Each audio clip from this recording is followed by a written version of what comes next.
My name is Chris Williams, and I'm an associate professor of film here at William Paterson University. I went to Montclair State University. I had a great professor there. I was a business major, and I had to take a stupid art class. And the stupid art class I chose was filmmaking. And I met a wonderful professor and met great students. At Montclair State, the art department was its own little crazy building of a lot of people wearing black, smoking cigarettes. I was a business major, as I said. Very different world. But I really liked them, and I loved expressing myself making films, and I quickly ended up taking every film class, even though I was a business major. Did you start smoking cigarettes? No, I did not.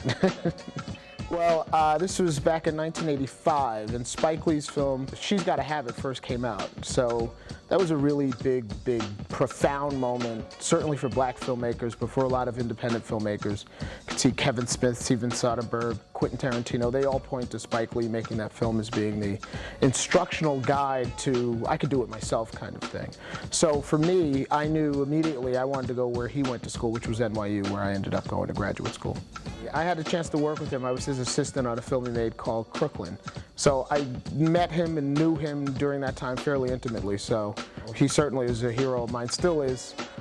His work is, it's very specific, but when he's good and great, his films are spectacular.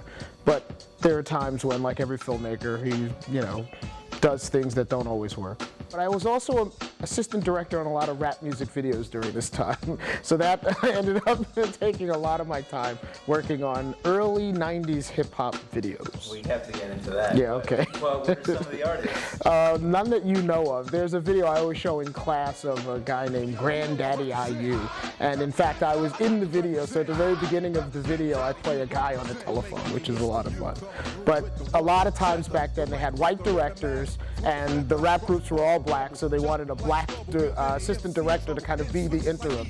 And that was always me. It was always, Chris, can you go ask the band to? And I would be like, hey guys, can you get ready to shoot? Kind of thing. I have a question. Did you ever regret not moving forward with your business major? That's a good question. It's funny. Yeah, I mean, I was a marketing and management major. I should say I also have a law degree. I went to law school.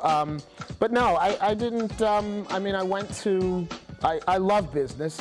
I know everything about business. I can explain to you how our financial system works, how mortgages and all of that, all the intricacies. I can tell you exactly why the financial crisis happened, who was involved, and what legislation was involved. But that's almost just like a hobby. I would never want to work in business in that environment. Are there any scripts that you've written that haven't gotten made that you wish were? Yeah, I was hired to write a script based on the 1985 MOVE bombing in Philadelphia, which was quite an experience. The producers I was working with acquired the rights of this story. This was a massive story. Folks from Philadelphia remember this.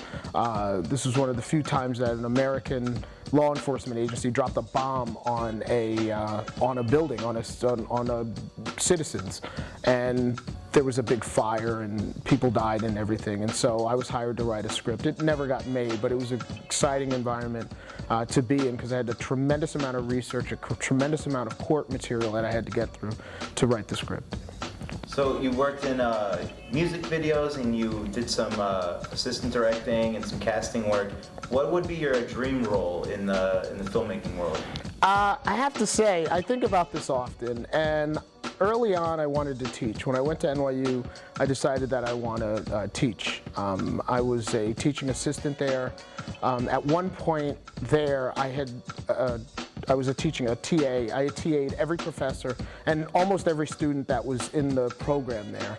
I didn't want to work on set. I didn't like being on set. One of the things that I realized, particularly after working the summer on the Spike Lee film, was that I didn't really enjoy being on set. I had no desire to hang out 12, 14 hours a day in the sun doing all that work. It had no interest to me. I've made 2 feature films, so I'll certainly do it, but being in the classroom from that time on, and you can ask anybody who knows me, everybody knows I always wanted to be a professor.